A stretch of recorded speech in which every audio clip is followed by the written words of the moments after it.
À la Saint-Hubert, les chasseurs ne transigent pas avec la tradition. Et les traditions sont tenaces dans la vénerie, plus communément appelée la chasse à courre. On pourrait presque les croire d'un autre temps dans leurs habits d'apparat, héritiers d'une pratique aristocratique. Dans ma famille, on était déjà chasseurs. Mon père est veneur. Donc effectivement, il peut dire qu'il y a une tradition de chasse. Ouais, le mot tradition, pour moi, est un mot très fort et c'est vraiment ancré dans les racines rurales de la France. Et donc, en fait, c'est une passion en contact avec la nature.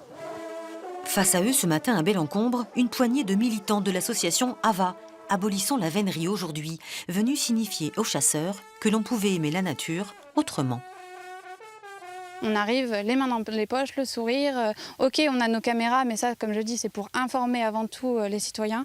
Ni plus ni moins, il y a des personnes qui ne sont pas au courant du déroulement d'une chasse à courre, comment le cerf est tué, pendant combien de temps, ce qui peut se passer, les blocages sur les routes et ainsi de suite. Il y a des personnes pas au courant, donc nous, ce qu'on veut, c'est informer. La chasse à courre, c'est un équipage composé de veneurs à cheval, d'une meute de chiens et de suiveurs à pied ou à vélo. La proie du jour, un cerf, avait été repérée le matin même par un valet limier. La traque de l'animal peut ensuite durer plusieurs heures.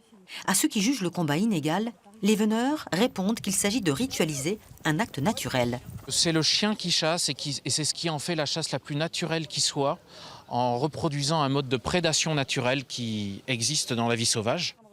Campés sur leurs convictions respectives, les chasseurs et leurs opposants se donnent des noms d'oiseaux sur les réseaux sociaux. Aujourd'hui, les chasseurs sont parvenus à semer leurs contestataires qui promettent de revenir dès la semaine prochaine.